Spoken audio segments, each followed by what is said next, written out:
पूजा और रवि की प्रेम कहानी की। ये प्रेम कहानी कैसे शुरू हुई, क्या क्या उतार चढ़ाव आए और आखिर इस प्रेम कहानी का क्या अंजाम हुआ। तो दोस्तों, कोरा कागज सीरियल में शादी की रात को जब पूजा को पता चलता है कि उसका पति महेश शालिनी से प्यार करता है और वो शादी को नहीं मानता, ये कहकर वो जब घर छोड़कर चला जाता है तो मानो पूजा के पैरों के नीचे से जमीन ही खिसक जाती है। उसकी ज़िंदगी कोरे कागज की तरह हो जाती है। शादी के बाद जो नई कहानी लिखी जानी थी अब वो नहीं हुई, पर शायद नियति को कुछ और ही मंजूर था। नियति ने उसके लिए खूबसूरत कहानी सोचकर रखी हुई थी जो उस कागज़ पर अभी लिखी जानी थी। पूजा चूँकि मध्यम वर्गीय परिवार से आती है, उसके घर में उसके 2 और भाई बहन हैं। अगर वो घर वापस चली गई तो लोग क्या कहेंगे, दोनों भाई बहन के कैरियर पर क्या असर होगा, उन दोनों की शादी कैसे होगी। एक शादीशुदा बेटी का घर में बैठना घर वालों को मंजूर नहीं होता। माँ के ऐसा कहने पर पूजा ससुराल में ही रहने का फैसला करती है। क्योंकि उसे पढ़ने लिखने का बहुत शौक़ होता है तो वह वापस पढ़ाई लिखाई शुरू करके जॉब करने का फैसला करती है। उसके ससुराल वाले भी उसके इस फैसले में उसके साथ खड़े होते हैं। पूजा का अकेलापन और उसकी स्थिति रवि से बर्दाश्त नहीं होती। रवि महेश का छोटा भाई है, पर वो पूजा को भाभी नहीं मानता क्योंकि दोनों हम उम्र है और भाई ने ही रिश्ता रखने से इनकार कर दिया तो अब वो भाभी कैसे हुई। यह सोचकर अब वो पूजा के साथ दोस्ती का रिश्ता शुरू कर देता है। वह पूजा को आगे बढ़ने में उसकी मदद करता है। उसे कभी अकेलापन महसूस ना हो इसका भी ख्याल रखता है। वह जितना हो सकता है उसके साथ वक्त बिताता है। एक दोस्त की तरह है, उसे खुश रखने की हर कोशिश करता है। कभी कभी घर का सामान की शॉपिंग करते वक्त भी पूजा और रवि साथ जाते हैं। पूजा को कॉलेज छोड़ने लाने का काम भी रवि करता है। एक रोज़ जब शॉपिंग पर रवि कहता है कि उसे सब्जियां लेनी नहीं आती, तब पूजा उसे कहती है कि इसमें क्या है, प्याज जब भी लो पुराना देखकर और आलू हमेशा नए देखकर ही लेना चाहिए। ये एक छोटा सा इंसिडेंट कहानी में दिखाया गया है। पूजा की एक दोस्त भी है, नसीम, जिसके साथ पूजा हर बात शेयर करती है। दोनों एक दूसरे को बहुत अच्छी तरह समझते हैं। दोनों का साथ में कॉलेज जाना भी होता है। जब से रवि पूजा की ज़िंदगी में आया है वह खुश रहने लगी है, ये बात नसीम को फील होने लगती है। पूजा की हर बात में रवि का जिक्र होता है। उधर पूजा की सास गुपचुप तरीके से महेश से मिलना शुरू कर देती है। अक्सर महेश के साथ उसकी फ़ोन पे बात भी होती है। महेश अपनी माँ को इमोशनल बातें करके अपनी ओर कर लेता है। वह अपनी माँ से अक्सर मिलता भी रहता है। इधर माँ के मन में भी अपने बेटे के लिए हमदर्दी पैदा हो जाती है। वह चुपके से महेश की मदद भी करती है। धीरे धीरे उनका बर्ताव पूजा के प्रति बदलने लगता है। वह चाहती है कि महेश घर वापस आ जाए। वो पूजा को आगे बढ़ता हुआ भी नहीं देख सकती, तभी तो वो पूजा का इंटरव्यू लेटर छुपा के रखने की पूरी कोशिश करती है। उधर नसीम जब पूजा से कहती है कि पूजा तू रवि से प्यार करने लगी है क्योंकि तेरी हर बात में रवि का जिक्र जरूर होता है।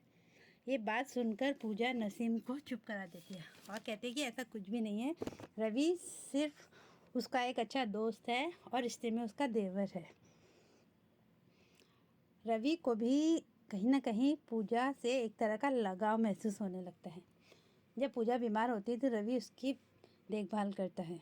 एक रोज़ जब दोनों शॉपिंग पर जा रहे होते हैं तब रास्ता क्रॉस करते वक्त एक तेज़ रफ्तार गाड़ी से रवि पूजा को बचाता है। वह उसे अपनी ओर खींच लेता है। पूजा रवि के बहुत नज़दीक होती है। दोनों एक दूसरे की आंखों में प्यार महसूस करते हैं। उस दिन से पूजा को एहसास होने लगता है कि वह रवि को चाहने लगी है। धीरे धीरे उनकी नज़दीकियाँ घर वालों को भी दिखाई देने लगती है। सास को ये अच्छा नहीं लगता, पर रवि के पिता को पूजा का खुश रहना अच्छा लगता है। उन्हें लगता है कि एक बेटा ना सही, कम से कम दूसरा बेटा तो पूजा को खुश रख रहा है। उधर एक रोज़ महेश वापस लौट आता है। माँ चाहती है कि पूजा महेश को माफ़ कर दे और उसकी पत्नी बनकर रहे। लेकिन पूजा ऐसा नहीं करती। वह रवि से प्यार करने लगती है। लेकिन महेश के आने के बाद वो पूरी कोशिश करती है कि रवि से भी दूरियां बनाकर रखे। एक रोज रवि घर छोड़कर चला जाता है। उसके घर छोड़कर जाने की खबर सुनकर पूजा उदास हो जाती है। वह उसे बहुत मिस करती है। उसे ढूंढने के लिए वह पूरी कोशिश करती है। वह नसीम से कहती है कि वह रवि के बिना नहीं रह सकती और वो रवि को वापस ढूंढ कर ही रहेगी। ऐसा कहकर वह रवि की तलाश में निकल पड़ती है। रवि के दोस्त आनंद से वो रवि के बारे में पूछताछ करती है। रवि के ढूंढने में आनंद भी उसकी पूरी मदद करता है। दोनों मिलकर रवि को ढूंढते हैं। एक दिन भटकते भटकते पूजा परेशान हो जाती है और एक गांव में अचानक उसकी नज़र रवि पर पड़ती है। रवि और पूजा की वापस मुलाकात होती है, पर नियति को कुछ और ही मंजूर होता है। पूजा की ज़िंदगी का स्ट्रगल अभी और भी बाकी है। रवि का एक्सीडेंट हो जाता है और वो अपनी याददाश्त खो देता है। वह पूजा को भी भूल जाता है। पूजा रवि की देखभाल करती है और एक बार फिर रवि पूजा की ओर अट्रैक्ट होने लगता है। लेकिन उसकी फ्रेंड स्नेहा रवि की ज़िंदगी में आ जाती है। रवि की माँ चाहती है कि वह स्नेहा को अपने घर की बहू बनाए। वह रवि और स्नेहा की शादी की तैयारियां शुरू कर देती है। रवि को यह यकीन दिलाया जाता है कि स्नेहा उसका प्यार है। रवि स्नेहा से प्यार करता था। इधर प्रेग्नेंट शालिनी महेश की ज़िंदगी में वापस आ जाती है। शालिनी पूजा की अच्छी दोस्त बन जाती है।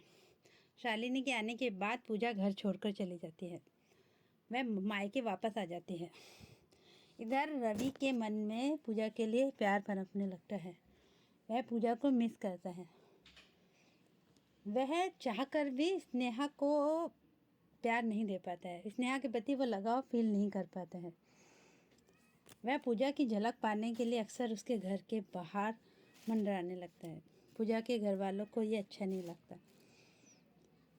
लेकिन रवि का खिड़की से झांकना और पूजा के लिए अपने लिए बेचैन होते देखना पूजा को अच्छा लगता है। पूजा रवि का उसकी ओर आकर्षित होना मन ही मन उसको सुकून देता है। एक दिन अचानक रवि की याददाश्त वापस आ जाती है और जब उस स्नेहा से उसकी शादी होने वाली होती है तब वह पूजा के पास वापस आ जाता है। दोनों एक हो जाते हैं। तो दोस्तों, उम्मीद है कहानी पसंद आई होगी। अगर कहानी पसंद आई होगी तो कृपया वीडियो को लाइक और सब्सक्राइब जरूर करें। अगली कहानी में फिर मिलते हैं एक नए सीरियल के साथ। तब तक के लिए नमस्कार। जय श्री राम।